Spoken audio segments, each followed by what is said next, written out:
Muy buenos días, es un gusto recibirlos con las primeras noticias de TV Ciudad en esta jornada de jueves 20 de marzo. 18 grados es la temperatura en estos momentos en Montevideo. Enseguida vamos a repasar el pronóstico del tiempo de Inumet, pero antes saludar a quienes nos siguen por Uniradio, la radio de la Universidad de la República, 107.7 de FM, por señal abierta, 6.1 por YouTube y por tvciudad.uy. Vamos al pronóstico de meteorología para ver qué nos depara en las próximas horas. La máxima de hoy va a ser de 29. Estamos viviendo la temperatura mínima, 18 grados, el cielo está nuboso. En principio no se prevén precipitaciones, aunque las nubes negras ahí están asomando. ¿Qué pasará mañana 21 de marzo? Una máxima de 30, una mínima de 18. También se aleja la perspectiva de precipitaciones según el pronóstico de meteorología. Y el sábado también, comenzando el fin de semana, un día similar con menos sol, 18 y 29, temperaturas altas. No es ola de calor, pero en estas jornadas de marzo se va a vivir altas temperaturas. Tenemos muchos temas para compartir con ustedes hasta las 9 de la mañana. Lamentablemente vamos a estar repasando algunos detalles de dos muertes de mujeres, dos femicidios ocurridos en las últimas horas. Uno en el departamento de La Valleja, otro en el departamento de Montevideo en la tarde de ayer. Tremendo ese relato cuando un hombre lanzó a su pareja, a una mujer, por el 7º piso de un edificio allí en la zona de Malvin Norte, en la zona de Euskal Herria. El otro caso fue en el departamento de La Valleja. También el martes una mujer fue asesinada por su expareja, quien además luego se suicidó, en este caso además con un tema de una niña de 8 años que quedó huérfana de ambos padres. Vamos a hablar también de política porque el presidente de la República, Yamandu Orsi, se refirió a la investigación, al caso por el cual ha sido formalizado el exintendente de Soriano, Guillermo Besossi, y las derivaciones políticas que ha tenido esta investigación. Dice, cuando hay algo que no les gusta, enseguida se apela a la operación política. Hablaba de dos planos, Orsi, cuando fue consultado por los colegas en su visita al departamento de Soriano, donde se está desarrollando la Expo Activa. Bajo la consigna ya está, el candidato de la coalición republicana en Montevideo, Martín Lema, lanzó su campaña a la intendencia y al señalar que hay generaciones de jóvenes que no conocen otra forma de gobierno en la capital, dijo que es imposible seguir como estamos. Vamos a ver entonces cómo lanzó la campaña Martín Lema para Montevideo. Vamos a hablar de hackeos porque parece que ha habido una sucesión. Esta vez le tocó al Ministerio de Desarrollo Social, que es el organismo más reciente del Poder Ejecutivo en ser víctima de un ataque cibernético de este tipo, al haber sido hackeado el miércoles. Podrían haber accedido a nombres y a documentos. Todavía se está investigando este extremo. En un comunicado el MIDES informó que ya se está trabajando en la investigación y dando seguimiento a los protocolos. Un tema para seguir por los datos que se pueden manejar, datos sensibles que tienen los organismos del Estado. Del ámbito internacional nos focalizamos en Argentina, donde el gobierno de Javier Milei logró la aprobación en la Cámara de Diputados del decreto que lo habilita a firmar un nuevo acuerdo con el Fondo Monetario Internacional. En tanto, miles de argentinos, argentinas acompañaron una nueva marcha de los jubilados que se cumple cada miércoles y que tuvo un fuerte operativo de las fuerzas de seguridad. Vimos repercusiones de lo que pasó hace una semana allí en Buenos Aires, tremendo el aparato represivo del Estado. Y sobre las 8:30, ¿qué vamos a hacer? Bueno, vamos a estar recibiendo a Marcelo Metediera, flamante presidente de la Unidad Nacional de Seguridad Vial de la UNACEV, que va a estar conversando con nosotros por algunas de las propuestas que él ya ha planteado, algunas de las que ha tenido repercusiones, pero además ha tenido reuniones en los últimos días con el Ministerio del Interior, también con el Congreso de Intendentes está haciendo gestiones y también con representantes de la UNOT en las últimas horas. Marcelo Metediera, 8:30, aquí en los estudios de TV Ciudad. Y ahora, ¿qué les parece si abrimos la ventana hacia las calles de Montevideo para, con datos de Centro de Gestión de Movilidad, ver por dónde circular, por dónde no? @IMTránsito, @MBD Transporte para seguir en tiempo real cualquier cambio en la circulación. Les adelantamos algunos cortes previstos para hoy. Armando Bonplan, entre 21 de septiembre y José María Montero, el corte es hasta las 2 de la tarde por trabajos de carga y descarga. San Salvador, entre Joaquín de Salterán y Pablo de María, el corte será hasta las 5 de la tarde por trabajos de una grúa. Y Pedro de la Sierra, entre La Gaceta y Agustín de Uturbey, El corte será hasta las 12:30 por trabajos de UTE. Ahí aparece el sol en Montevideo iluminando la mañana.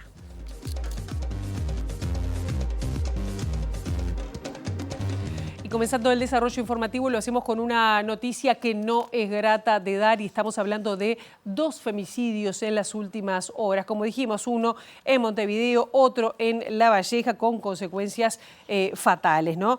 La situación más reciente ocurrió en la tarde de este miércoles en el barrio Malvin Norte, donde un hombre lanzó desde el 7º piso de un edificio a su pareja, que falleció. Posteriormente el agresor saltó desde la misma altura, provocándose diversas heridas, pero hasta el momento de la llegada de la policía permanecía con vida.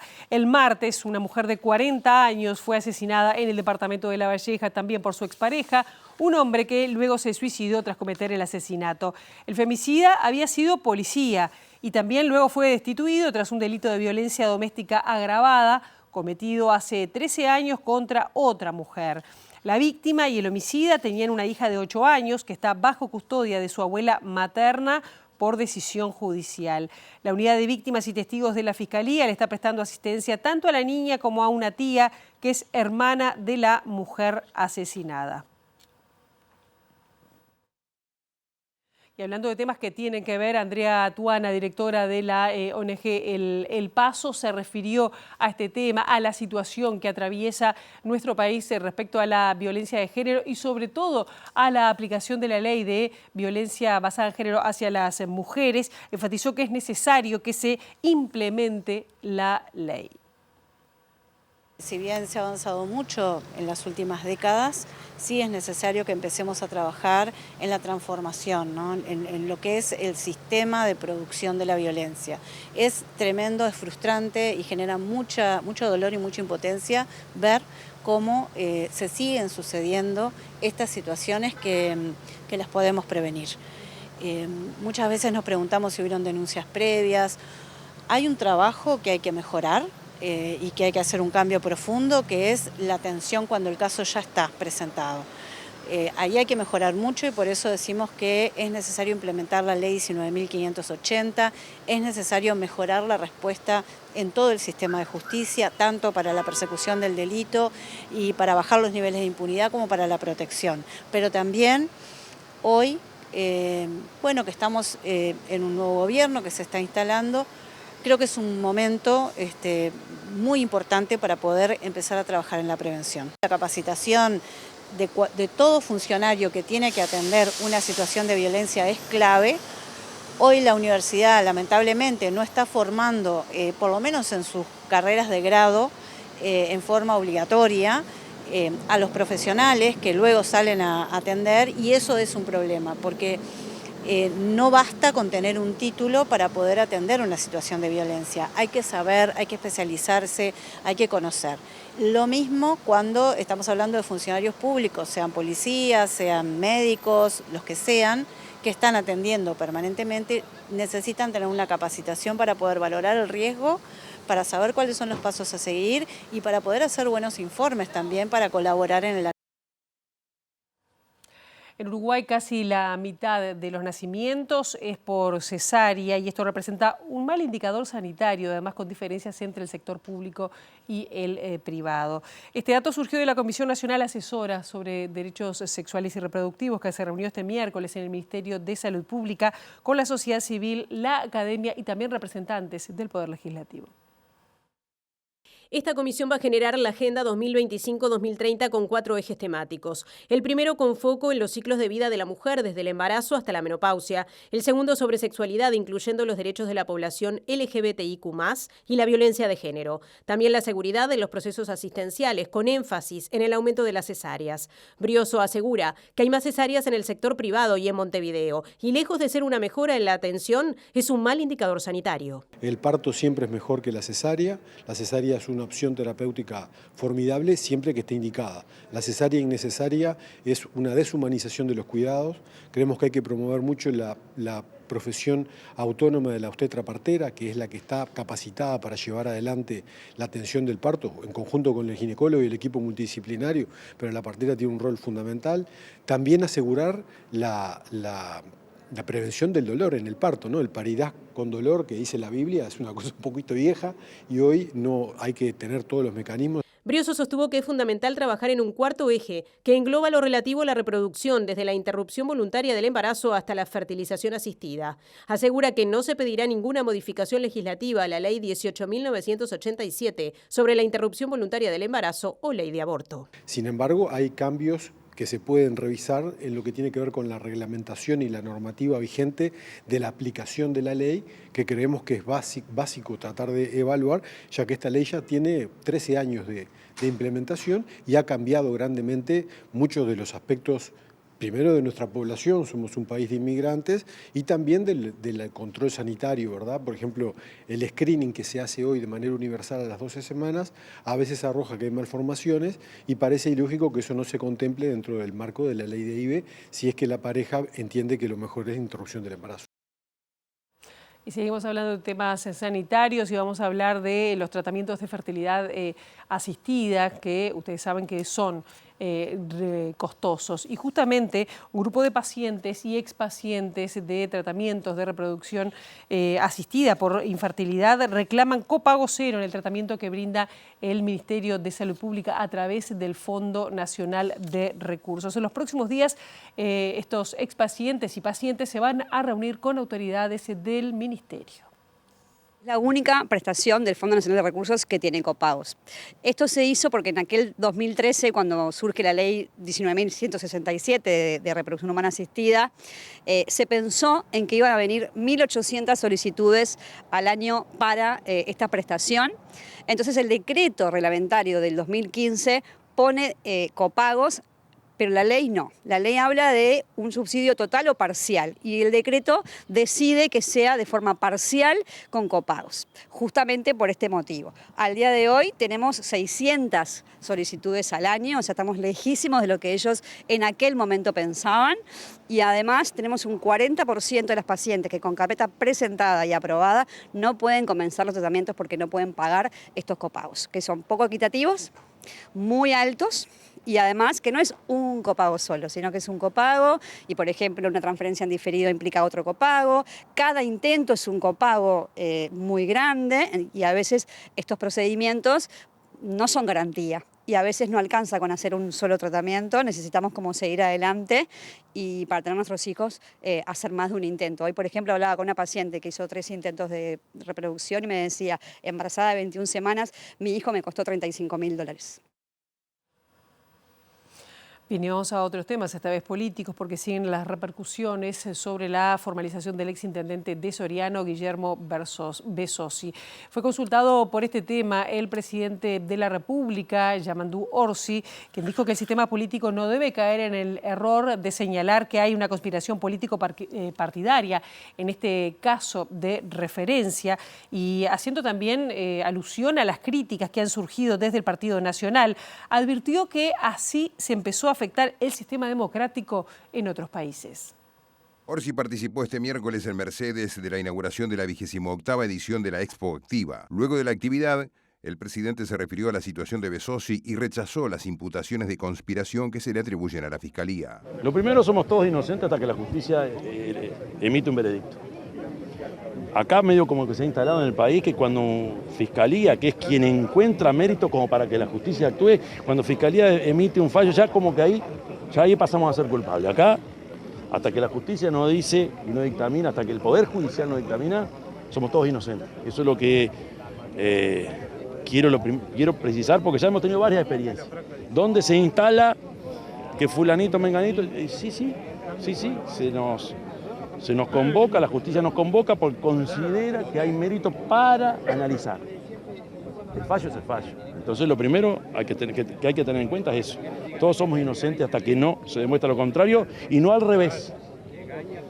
Eso para empezar. Y lo segundo es que tampoco se puede caer en la otra cara de la moneda que hay una conspiración político-partidaria detrás de cada una de las instituciones. Ojo con eso también, porque así empezaron en otros países. Entonces, no hay que caer ni de un lado ni del otro. Primero, somos todos inocentes. Segundo, hasta que se demuestre lo contrario, por supuesto. Y lo segundo es que cuando hay algo que no me gusta, enseguida apelo a la operación partidaria detrás de. Orsi admitió que seguramente hay legislación que es necesario adecuar, por ejemplo, en el caso del delito de abuso de funciones. Se habla siempre de el abuso de funciones. Tiene que ser castigado el abuso de funciones. El problema es cuando es innominado, entonces no sabes bien. Capaz que hace falta afinar un poco el detalle y decir se cae en esto. ¿Qué pasa? Se discute eso de acuerdo a cómo nos va en la feria. Cuando somos gobierno queremos una cosa, cuando somos oposición queremos otra. A ver, yo creo que tenemos que sincerarnos y decir, bueno, hay que ajustar mejor eso. Yo creo que sí, porque por algo nos está pasando lo que nos está pasando. Y el senador del Partido Nacional y candidato a la Intendencia de Montevideo, Martín Lema, negó que haya sugerido que Besosi deba retirar su candidatura a la Intendencia de Soriano y aclaró que sus apreciaciones fueron generales y reafirmó la posición de su partido de crítica al accionar de la Fiscalía. Que se tome posturas políticas partidarias y después tener que atravesar una causa que cada uno se pregunta si quiere que le dé garantías a alguien que durante una cantidad de tiempo insistió en forma permanente en un rechazo a una colectividad que una persona representa. Dejo planteado y cada uno que se responda. Usted manifestó que Besosi no debería presentarse. Eso. O sea, mantiene que no... Nunca dije eso. Pero ustedes lo trataron de blandito. Botana lo trató de blandito. Yo no intercambio con mis compañeros a través de los medios de comunicación. ¿Le molestó? Repasen el audio y fíjense la precisión de mis términos, porque yo en temas... ¿Qué dijo entonces? De tanta sensibilidad soy sumamente prudente. Repasen el archivo y van a ver... ¿Pero usted no dijo que Besosi no debería presentarse? No. ¿Qué fue lo que dijo? Para aclararlo. Es una referencia normativa y no está hablando del caso Besosi. Porque como he dicho en varias oportunidades, como estoy atravesando una campaña, no me gusta opinar y tomar posiciones cuando estoy claramente enfocado en transformar Montevideo. ¿Para usted está bien que se presente como candidato a Soriano? Es el directorio de mi partido que representa a todos. Vamos a volver sobre este tema, pero también queremos referirnos a el tema con el que abrimos este noticiero y que tiene que ver con los 2 femicidios que hubo en las últimas horas. Recordemos, uno en Montevideo, otro en La Valleja, con este tema para ampliar algunas repercusiones que puedan tener y una mirada política. Está nuestra compañera Juliana Perdomo. Juliana, muy buenos días, bienvenida. Sí, exacto, Pilar, buenos días para todos y bienvenida para ti. 2 casos en 24 horas, como tú bien decías, uno en La Valleja, otro en Malvin Norte, que sucedió la pasada jornada y nos recibe la directora de InMujeres, Mónica Xavier. Muchas gracias por estos minutos. Le pido una reflexión ante el caso de Malvin Norte y qué enfoque se le va a dar al instituto. Bueno, sin duda el dolor que generan estas situaciones, en lo que llevamos en la función, que son 20 días, han ocurrido 3 femicidios. Cuando decimos que nuestro país, de acuerdo a la tasa de habitantes, tiene un número que lamentablemente lo pone en el podio en América Latina y el Caribe, es porque estas situaciones ocurren con este nivel de frecuencia. Entonces, desde un ámbito interinstitucional como es el consultivo de violencia, estamos trabajando porque sentimos que a la violencia que ocurre y que lamentablemente hay uno y otro caso, se le suman también otras situaciones. No conocemos exactamente los perfiles aún de las víctimas recientes, pero hay violencia en los territorios, hay violencia con relación al narcotráfico, al crimen organizado, que atraviesa situaciones de esta naturaleza. Hay problemas de salud mental, hay problemas de abuso de sustancias. Entonces, todas estas realidades que se han agudizado complejizan aún más estas realidades de desigualdad que son las que generan estas situaciones en donde el varón siente que tiene sobre la vida de la mujer posesión y también sobre los niños, ¿no? Usted hablaba de mejorar la prevención desde la infancia, pero también se debe mejorar el sistema de justicia. Bueno, la respuesta del Estado tiene que mejorar. Sin duda no estamos llegando ni con la prevención, ni una vez que los hechos suceden, con el nivel de articulación de la respuesta que necesitamos. En ese sentido, sin duda que hay preocupación en todos los ámbitos del Estado, No hay soluciones fáciles para estas realidades, pero sí un Estado que articula de mejor forma su respuesta es un Estado que puede dar mejores satisfacciones a las grandes problemáticas que tenemos. Hay que educar en igualdad, puede resultar frente al dolor de los hechos recientes algo muy alejado, pero no hay otra. Estas realidades son realidades de desigualdades que están en los vínculos y la mejor forma es tener niñas y niños que ya desde su infancia vayan entendiendo que nadie tiene sobre el otro ningún poder, sino que todos tenemos que ser autónomos. De alguna manera también a nosotros nos preocupa mucho el poder desarrollar la autonomía económica de las mujeres, porque mujeres que son autónomas tienen otra capacidad de decidir sobre su vida independiente, sobre el sustento de sus hijos, sobre los adultos mayores que en general están a su cargo. Entonces hay una serie de cosas que tenemos que mejorar en la respuesta y sin duda que ninguna mujer quede sin hablar de lo que le pasa, así sea con un familiar, con una amiga, para después encarar las respuestas a nivel institucional, ¿no? Directora, para finalizar, ¿qué instituto se recibió por parte de esta administración y qué enfoque, qué encare se le va a dar con el presupuesto que existe? Sin duda que necesitamos reforzar, el presupuesto se discute este año y es una oportunidad a aprovechar en el sentido de que nosotros podemos decir hoy es una emergencia, la situación que vivimos, tenemos esa declaratoria desde diciembre del 2019, el asunto está en reforzar presupuestalmente cada uno de los ámbitos del Estado en donde podemos remover situaciones de desigualdad, mejorar las condiciones de las mujeres. En ese sentido vemos que allí hay una oportunidad.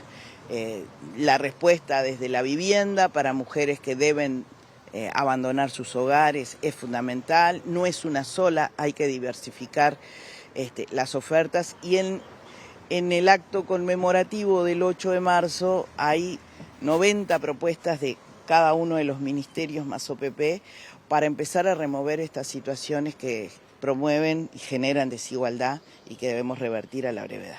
Muchísimas gracias. A ustedes. Bueno, Pilar, allí la directora de InMujeres, Mónica Xavier, a propósito de estos casos de femicidio y el trabajo que deberá hacer el Estado a partir de ahora. Bien, muchísimas gracias, Juliana. Y nosotros retomamos la agenda política y las repercusiones del caso Besossi respecto a las críticas del accionar de la Fiscalía en este caso. Sobre este tema habló el líder del Partido Independiente, que también criticó el accionar de la fiscal y señaló que le parece extraña la celeridad para fijar medidas cautelares. Lo más grave de todo, que es que seguimos teniendo filtraciones de la Fiscalía. Esto es una cosa que hiere el Estado de Derecho, que afecta la independencia del Poder Judicial, porque en definitiva hace demasiado tiempo que estamos tolerando que desde Fiscalía, no se sabe qué funcionarios, pero funcionarios que están actuando de manera delictiva, sacan para afuera información que es reservada. Reservada, a ver, ustedes los periodistas obviamente reciben información y la difunden y está bien porque esa es su función, pero hay funcionarios de la Fiscalía que pasan los datos. Y esas cosas deben penarse, como pasó hace ya 5 años, cuando el primer caso de filtración, que fue el caso de Sendoya, en la URSEC, se constataron filtraciones y hubo 2 funcionarios destituidos. Entonces acá hay que actuar con firmeza y esto va más allá de a quién perjudica o a quién favorece. No es un problema de si es de este pelo o de aquel. La filtración es un mal que va minando la confianza en la Fiscalía mucho más que cualquier otra cosa. Algunos critican más el accionar de la Fiscalía respecto a que se trata de una operación política, como lo refirió en su momento el senador del Partido Nacional, Javier García. Sobre este punto, la diputada del Frente Amplio, Tatiana Antúñez, insistió en la necesidad de una justicia que sea igualitaria para todas las personas. Para la legisladora, ante una presunta raspiña de un adolescente, la primera medida es la privación de libertad. Ahí no se duda, remarcó la legisladora, y por tanto entendió que en este caso se justifican las medidas cautelares con el ex intendente de Soriano. No debemos interferir en lo que la justicia resuelve, pero lo que me parece es que no puede haber una justicia para privilegiados y otra para los que no. Entonces, en ese sentido, conociendo cómo funciona también, por ejemplo, en un caso de una rapiña de un adolescente, la primera medida que se toma ante un caso de una presunta rapiña, ¿no? Porque estamos en un proceso, es privarlo de su libertad, ¿no? Ahí no se duda. Entonces, cuando hablamos de una persona que ostenta determinado poder y que no quiere decir que esa persona en sí sea peligrosa, pero que sí puede, por sus capacidades, por sus vínculos, por su trayectoria, incidir en ese proceso, me parece que en ese sentido la justicia tiene que tener iguales herramientas para poder disponer de dar las mayores garantías, que no son... bueno, en principio, además, toda persona obviamente es inocente hasta que se muestre lo contrario, sin duda, pero lo que no puede haber es diferencias tampoco en cómo se aplican, en este caso, las medidas. Y era como bastante evidente que, bueno, que era posible que esto pasara. También hay una investigación que también la policía es parte, policía que cuando imputa a estos 20 funcionarios, no era la policía del periodo del actual gobierno. También esto, digo porque también hay que eliminar ciertas suspicacias vinculadas a la operación política atrás de esto, y era la misma policía que estaba en el periodo del gobierno pasado. Y vamos al caso de Conexión Ganadera, que también sigue teniendo repercusiones respecto a si debían pagar o no IRPF las personas que allí habían invertido. El exdirector de Conexión Ganadera, Gustavo Basso, había afirmado a su clientela que no se debía pagar ningún impuesto por las inversiones. Esto contradice lo que dijo el otro director, Pablo Carrasco, en su declaración en el juzgado de concursos, quien aseguró que los inversionistas de Conexión Ganadera debieron pagar IRPF por los intereses obtenidos. Porque le permite de esa manera no tener que aportar por otro impuesto, porque ya está ese impuesto actuando y no tiene necesidad de aportar por el IRPF, que tal vez es el más conocido de los ahorristas como impuesto que afecta los resultados. Esta declaración, difundida por la cuenta de Twitter Inversores Conexión Ganadera, es de Gustavo Basso, el exdirector de la empresa, ante la consulta de inversores sobre el pago de impuestos por las inversiones. Esto contradice lo planteado por Pablo Carrasco, quien afirmó en un escrito al juzgado de concurso que los inversores de Conexión Ganadera debieron pagar IRPF de los intereses que obtuvieron. Esto fue planteado por Carrasco con el objetivo de bajar el monto de los pasivos. En ese sentido, el exdirector de Conexión Ganadera planteó que deberían haber tributado IRPF y se debería investigar el origen de sus fondos. El escritor recibió la crítica de varios abogados de distintos inversores afectados y uno de ellos incluso adelantó que pedirá a Enrique Rodríguez, fiscal de lavado de activos a cargo de la investigación contra las administraciones de Conexión, que investigue el origen de los fondos con los que la empresa pagó esos intereses. También en los últimos días se difundieron correos electrónicos en los que Basso le afirmó a distintos clientes que no debían pagar ningún impuesto, ya que las ventas de ganado se tributaban por el IMEVA, el impuesto a la enajenación de bienes agropecuarios, para el que funcionan como agentes de retención los frigoríficos y los exportadores en pie. El arzobispo de Montevideo, de la Iglesia Católica, Daniel Sturla, dijo que es un error y un paso atrás en la defensa de la vida la decisión de parte del sistema político de reinstalar el debate sobre la legalización de la eutanasia. El prelado destacó que el país cuenta con una ley sobre cuidados paliativos que es muy buena y que debería hacerse más pedagogía a la sociedad sobre su alcance y los cometidos de la misma. La posición de la Iglesia es clara desde siempre. Nosotros defendemos el derecho a la vida desde la concepción hasta la muerte natural. Por supuesto, nos parece un error, pero además, más allá de lo que se vote o no se vote, hay un tema pedagógico a la sociedad uruguaya, que es una sociedad que tiene dificultades con la atención a las personas que están en situaciones más problemáticas y que ha salido una ley de cuidados paliativos que es muy buena y que lo que habría que tratar de tener la energía es para consolidar que esa ley realmente se aplique y que de ese modo ayude a un tránsito digamos, pacífico, sin dolores, acompañado y con cariño de las personas que están en una situación de muerte. Y la ley aparte tiene una serie de puntos que son problemáticos y que aquellos que son más especialistas los han señalado, y entonces es como un paso atrás en la defensa de la vida, que es el derecho humano fundamental. Y venimos a temas departamentales porque la Intendencia presentó detalles de las obras de saneamiento que se van a realizar en Rincón del Cerro y también en Casabo Norte, en una actividad realizada en la cooperativa de viviendas Covinfu, ubicada en esa zona. Las obras van a incluir casi 10.000 metros de colectores y van a beneficiar directamente a 2.200 personas en esos barrios. Las obras que anunciará la Intendencia de Montevideo para Casabo y Rincón del Cerro se enmarcan dentro del Plan de Saneamiento Urbano Etapa 6, con financiación del Banco Interamericano de Desarrollo por un total de $11.600.000. La comuna adelantó en un comunicado que el proyecto implica la extensión de la red de saneamiento en la zona delimitada por Camino Sanfuentes, Camino Civils, Camino Burdeos, Cañada Tala y Calle Adolfo Pastor, incrementando la cobertura del servicio de saneamiento.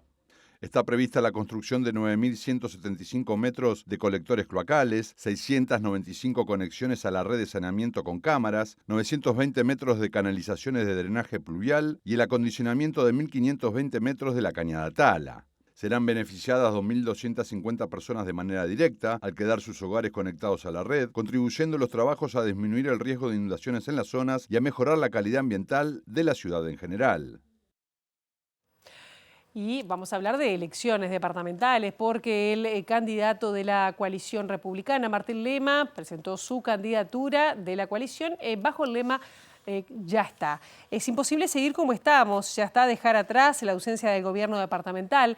Dijo al tiempo que insistió con que Montevideo está mugrienta, rota, oscura y lenta, según argumentó Lema. Es imposible seguir como estamos. Ya está de dejar atrás la ausencia del gobierno departamental, que lo que hace es vulnerar derechos y generar pérdida en la calidad de vida de las personas. Lo veíamos en cuando vemos la ciudad mugrienta, cuando vemos que Montevideo está roto, que está oscuro, que está lento y que ya hay un cansancio que superó todos los límites, y entendemos que desde ese punto de vista ya está. No se puede seguir perdiendo calidad de vida, no se pueden seguir afectando derechos, y en ese sentido yo me comprometo a hacer valer esos derechos, a recuperar la calidad de vida y volver a sentir el orgullo de Montevideo. Me comprometo a limpiar la ciudad, ya hacíamos unos avances y vamos a presentar un plan urgente, intensivo e integral para limpiar Montevideo, agilizar Montevideo. Los tiempos que demoramos entre una distancia y la otra generan también pérdida de calidad de vida, a mejorar la infraestructura, veredas, calles, paradas, a cuidar el patrimonio y que se respete el patrimonio de una ciudad tan linda, y hacer valer la cultura como parte de la capital. En el marco de las elecciones departamentales de esta carrera que se juega hasta mayo, el candidato del Frente Amplio a la Intendencia de Canelones, Francisco Leñani, está iniciando una serie de conversatorios con distintas temáticas. En las últimas horas hizo uno sobre movilidad con la presencia de la ministra de Transporte y Obras Públicas, Lucía Echeverri, y el exministro Víctor Rossi, con el título Encuentro Canario, más movilidad, que se desarrolló en el gimnasio Club Urupán de la localidad de Pando. Primero que nada, buenas noches para todos, para todas. Hay que cambiar. Hoy lo dicen también los trabajadores, ni que hablar de los usuarios. Entonces, este clima de coincidencia, de consenso, de que efectivamente tenemos que cambiar el sistema de transporte público en el área metropolitana, la gente tiene que recuperar calidad de vida y eso implica recuperar tiempos de movilidad. Nosotros estamos en un departamento como Canelones, que tiene localidades, tiene los propios barrios con problemas de conectividad. Y la lógica de pensar el cambio en términos sistémicos es justamente que el rediseño implique ir alimentando también las conexiones transversales. Y eso es lo que hoy tenemos prácticamente todos en común. Por eso estamos convencidos que efectivamente vamos a lograr transformar el sistema de transporte público en el área metropolitana. Y esta semana se reportó un nuevo hackeo a organismos del Estado. Esta vez le tocó al Ministerio de Desarrollo Social, que sufrió un ciberataque. Según publicó en su cuenta, Birmingham Cyber Arms, se filtraron nombres, cédulas de identidad y otros datos de la red interna de la cartera a cerca de cientos de personas. Desde el MIDES comunicaron que se recibió la notificación de un incidente de seguridad que implicó la exposición de información. Así, en conjunto con el Centro Nacional de Respuesta a Incidentes de Seguridad Informática, CERTUI, se está trabajando en la investigación y dando seguimiento a los protocolos establecidos por la Agencia de Gobierno Electrónico y Sociedad de la Información y del Conocimiento, conocida como AGESIC, según indica el texto difundido. Desde la Dirección General de la Secretaría del Ministerio de Desarrollo Social se procederá a dar cumplimiento a la normativa vigente con respecto a la protección de datos personales definida por la Unidad Reguladora y de Control de Datos Personales y se va a actualizar la información de acuerdo al avance de las etapas de investigación, finaliza el comunicado del Ministerio. Ya en este segundo bloque de MD Noticias estamos recibiendo con mucho gusto al presidente de la Unidad Nacional de Seguridad Vial, Marcelo Metediera, que ya les voy a adelantar, un hombre que hace mucho tiempo está trabajando con temas de tránsito, porque fue director de Tránsito y Transporte de la Intendencia de Canelones durante 10 años, asesor de tránsito en el Congreso de Intendentes, desde el 2018 hasta hace nada, hasta hace meses, y integrante de la Comisión de Seguimiento de del Sistema de Ingresos Vehiculares, el SUSIVE, o sea que de tránsito algo sabe. Buenos días, ¿cómo está? Gracias Muy bien, por estos minutos. muchas gracias por la invitación. No sé si está bien la presentación. Por favor. Intendente en el último tramo, me faltó decir, un ¿no? alto De intendente, Canelones. haciendo una experiencia muy linda, y sí, con un acumulado de mucho trabajo colectivo. Los temas del tránsito, por suerte, ya hace un tiempo se viene, me parece, tomando con la responsabilidad política de una política nacional, y el Congreso de Intendentes nos ha permitido trabajar muchísimo, no solo de los intendentes o intendentas, sino también de las direcciones de tránsito, que se han construido un montón de políticas públicas muy importantes. Hoy hablamos de una licencia de conducir por puntos porque hay un acumulado de trabajo que nos permite hoy estar en ese punto. Pero no está todavía. No, no está. Hace años que se... Sí, pero miren, muy rápido, para hoy hablar de una licencia por puntos, antes hubo que redactar una ley que la creara. Pero tuvimos que unificar las multas. Habían 4.484 códigos de multas distintos a nivel nacional. Resumimos en 218. Pero antes hicimos un certificado de antecedentes unificado a nivel nacional, porque antes tenía que sacar 19 certificados distintos. Pero también se unificaron, se generó una base de datos con las personas suspendidas, un registro único de conductores. En definitiva, partimos en el 2017 de un permiso único nacional de conducir, porque antes de eso teníamos 19 permisos de conducir. Vos tenías un problema en un departamento, ibas al otro, te aplicaban una multa al departamento, no llegaba al otro. Entonces, todo eso había que ordenarlo para que estuviéramos en este punto. Entonces, hay un trabajo acumulado ya te insisto, del 2017, compromisos asumidos, que en enero del 2026 debe estar en funcionamiento el sistema, así que venimos bien.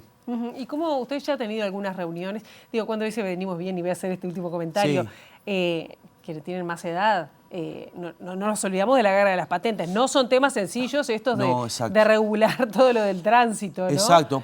Entre todas las intendencias. Y a veces dentro de los propios partidos. Exacto. Yo bromeo que tenés en el Congreso de Intendentes 19 cabecitas que piensan distinta también dentro de los propios partidos. Pero bueno, se viene trabajando mucho y alineando bastante los astros. Bien, ¿y cómo ha sido en estos días desde que asumió? Han tenido como mucho movimiento, mucha polémica, la libreta por puntos, la mayor fiscalización de birrodados, de motos. Exacto. Sobre todo. No sé si bicicletas están ahí, pero bueno, las motos seguro, que además la mitad de las muertes de siniestros de tránsito tienen que ver con quienes manejan motocicletas y motos. ¿Cómo ha recibido el Ministerio del Interior, el Congreso de Intendentes, porque ya ha hecho contactos? Inclusive, bueno, ayer tuvo una reunión con una delegación de UNOT que me iba a preguntar ¿hay acuerdos? ¿Se puede implementar rápido? ¿Qué es lo que vamos a ver quienes tengan una moto en la calle, por ejemplo? Bueno, a ver, ahí tenemos específicamente el tema del moto, está bueno detenernos un poquito. Tenemos una dificultad, yo venía con algunos objetivos de trabajo, uno era el trabajo vinculado al tema de las picadas, que se sufre en todo el país y que está muy relacionado con la moto y con las condiciones de las motos. A eso se le suma la preocupación que el Ministerio del Interior tiene también por los ilícitos que se cometen en motos. Hoy el vehículo para cometerlos es la moto. Entonces ahí se une, se junta una dificultad que nos compete a los dos y que tiene como principal dificultad la no identificación de las personas con el vehículo. Y ahí es donde entramos a trabajar con fuerza el tema de las motos y ahí nos generó alguna dificultad los primeros días de gestión. Sobre todo porque además, y disculpe que lo interrumpa, sí, las motos no son registrables. Exacto. Sí, me enteré hace nada. Exacto, pero aparte yo insisto en esto. Hoy la dificultad que tenés es que una moto que no tiene la matrícula o que la pone doblada hacia arriba para no identificar o la pone abajo del guardabarro, no te permite identificar la persona. Entonces, quizás alguien de buena fe o de viveza criolla, digámosle, que no es ninguna viveza, tiene una actitud esa. Ahora, en el borbollón de eso también se mete los temas, vuelvo a insistir, del uso del vehículo en esas condiciones con problemas de seguridad pública, con problemas de violencia, con problemas de inseguridad en general. Y el vecino o la vecina que tiene la moto en esas condiciones es propicio de generar este otro tipo de cosas.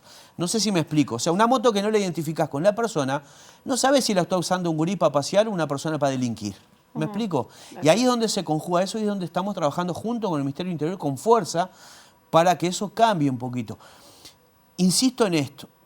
El laburante no tiene problema, lo ves en la calle. Nosotros estamos en contacto ya con el PICNT, queremos reflotar un acuerdo que había entre la UNACEF y el PICNT para trabajar sobre capacitación y trabajos en general, pero no está ahí el foco, o sea, no se sale a castigar a la gente que labura. Ahora bien, si tenés la chapa doblada, que lo hiciste con total intencionalidad, volver a su lugar. Si la tenés abajo del guardabarro, ponelo en el lugar. Si la tenés despintada o borrada, no solo motos, sino autos, perdón, Pilar, no tiene costo ir a cambiarla a las intendencias. Entonces no hay excusa para que nos den una mano, para que tengamos una mejor seguridad vial, pero también aportemos a la seguridad pública. Yo creo que ahí está el punto de reflexión. Te complejizo un poquito más, porque por el tema de las motos, yo que provengo además del interior, es el gran el modo vehículo, de circulación, ni que hablar. Además, hasta por los estacionamientos, digo, es mucho más fácil en una ciudad. Acá en Montevideo también se ve cada vez más. Pero está el tema de que en realidad viene un ómnibus o un vehículo y si hay un problema se tira más arriba de una moto que sobre otro vehículo. Digo, que ahí es un tema de circulación mucho más amplio que las motos, ¿no? Y ahí hay temas que exceden, por ejemplo, de acuerdo con un juez en su momento, dice, tendrían que prohibir tal modelo de motos porque las motos que venden son de mala calidad, que se les salen las ruedas, se matan ellos, matan a otros. Es decir, ahí el problema es más grande. ¿Cuáles son los vehículos que ingresan, que se venden en Uruguay? Ahí hay que hablar con los comerciantes y con los importadores. ¿Eso se va a atacar? Sí, sin duda. Hay reglas de juego que hay que ajustar, pero también hay una reglamentación de la última ley de tránsito, de la 19824, que se generó en septiembre del año 2019 y todavía no se reglamentó. Y el primer capítulo es los elementos de seguridad activo y pasivo de los vehículos para ingresar al país. Ahí también hay un foco para poner en los autos, está bien. Yo creo que hay temas puntuales que hoy hay que atacar con fuerza. Si el auto ingresa con 6 airbag en vez de 2, y no me cambia demasiado. Ahora, si la moto que entra al país entra con ruedas de plástico, ruedas que no son adheribles, sistemas de freno que no son seguros, yo dije en algún lugar de muy mala forma, están entrando al país vehículos que no se venden en otros lugares del mundo. Entonces hay que reglamentar esa ley con ese foco para empezar a cambiar ese tipo de vehículos que ingresa al país. ¿Va a tener problemas ahí? Yo espero que no, porque estamos tratando de cuidar la vida de la gente y hay que ser conscientes de esto. Por eso digo, hay un montón de políticas públicas que tomar en su conjunto para que tengan un real impacto. Y necesitamos que la gente sea aliada en este proceso, porque no son indiferentes lo que pasa. Cada vecino, cada vecina, mire en su casa en qué estado está el vehículo, ayúdennos desde ahí. En la reunión de ayer de la UNOT surgió algo, porque ellos también en los últimos tiempos han denunciado cuestiones de seguridad. Sí. Recordemos rápidamente el accidente que hubo en inicio de carnaval con el transporte de un ómnibus de Núñez. Sí. No sé qué pasó con el tema del ómnibus de Cutsa. Sí. ¿En qué condiciones estaba ese chofer? Exacto. Para eso, es decir, fueron temas que fueron planteados. Sí, claro. ¿Por dónde van los caminos de solución? Bueno, ahí la reunión que tuvimos con la UNOT fue más bien sobre el área interdepartamental, ¿no? El transporte de larga distancia, el transporte del interior. A mí no me cabe duda, y aparte vengo de ahí, hay todavía, yo pensé que eso no estaba mal, hay un formato de trabajo complejo. Complejo porque los trabajadores cobran por kilómetro recorrido, pero si entre un viaje y otro pasan X cantidad de horas, al no cobrar en formato hora, pero aparte al no cobrar los kilómetros de espera, como sí se dan en otros lugares, está permanentemente a la orden de la empresa. ¿Y en qué condiciones sale ese trabajador a conducir? Que de repente si uno pasa, o sea, trabaja... ¿Eso se da más en el transporte interdepartamental o departamental? No, en general transporte departamental, interdepartamental, perdón. Transporte departamental también lo tiene, pero el tipo de servicio es distinto. O sea, transporte departamental dentro de un departamento, las distancias a recorrer son menores, la jornada laboral es menor, aunque también es injusto si uno compara el salario por kilómetro a por hora. Pero en el caso del interdepartamental, yo me quedé alarmado ayer, porque vuelvo a insistir, un trabajador cobra por los kilómetros que efectivamente hace, pero si trabajó 20 horas, hizo 400 kilómetros, cobra solo por eso. Entonces hay un componente de descanso y también yo diría de alguna forma, está complejo, no quiero usar términos que me parece que son de hace muchos años atrás, donde la forma de trabajo de alguna manera esclaviza a la gente. ¿Me explico?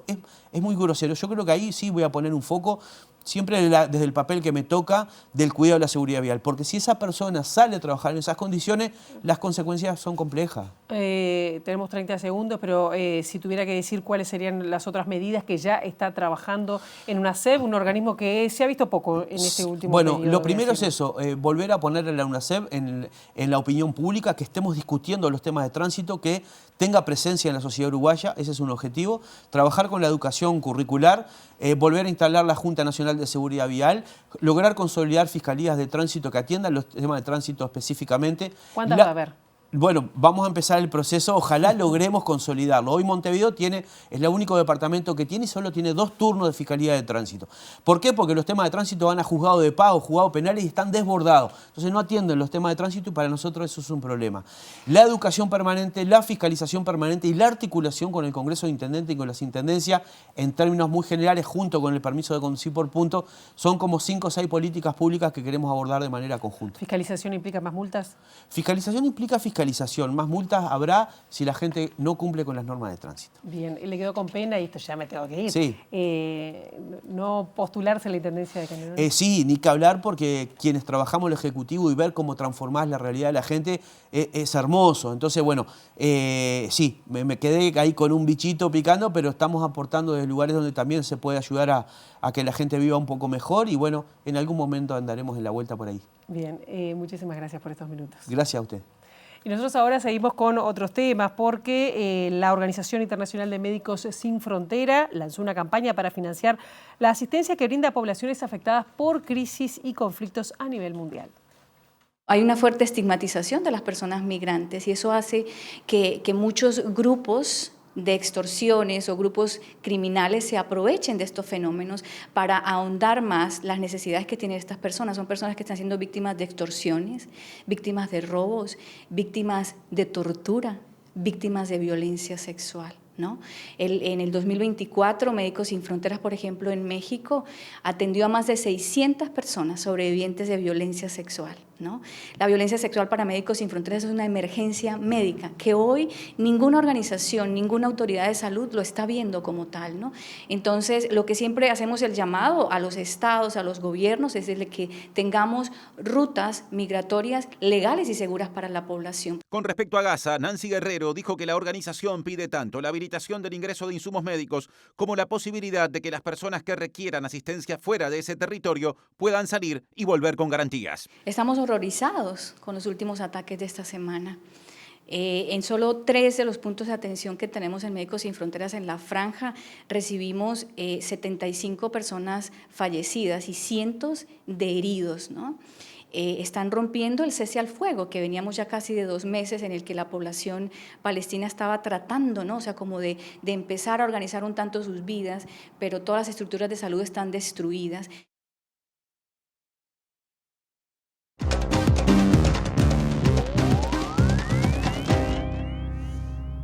Y del ámbito internacional nos referimos a Argentina, donde el gobierno, liderado por Javier Milei, logró que la Cámara de Diputados apoye un nuevo acuerdo con el Fondo Monetario Internacional.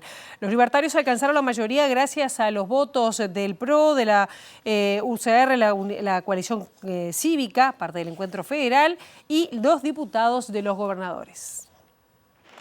En una sesión express, La Libertad Avanza aprobó en la Cámara de Diputados, con 129 votos a favor y 108 en contra, el DNU que habilita al gobierno de Javier Milei a negociar un nuevo endeudamiento con el FMI. En tanto, en las calles del entorno al Congreso, miles de argentinos acompañaron de nuevo a los jubilados durante una marcha para reclamar mejores pensiones y derechos, en un ambiente de paz, aunque rodeado de vallas y fuertes medidas de seguridad que fueron impuestas por el Ministerio de Seguridad Nacional. Tuvieron que dejar a un pibe al borde de la muerte y a una jubilada con la cabeza ensangrentada para que nos dejen marchar en paz. Esto dijo a EFE, una jubilada, y hacía referencia a la protesta de hace una semana, cuando las cargas policiales dominaron una jornada caótica que dejó más de 120 detenidos y casi 50 heridos. La jornada estuvo marcada por la filtración de audios del presidente de la Cámara, Martín Menem, pidiendo embarrar la cancha.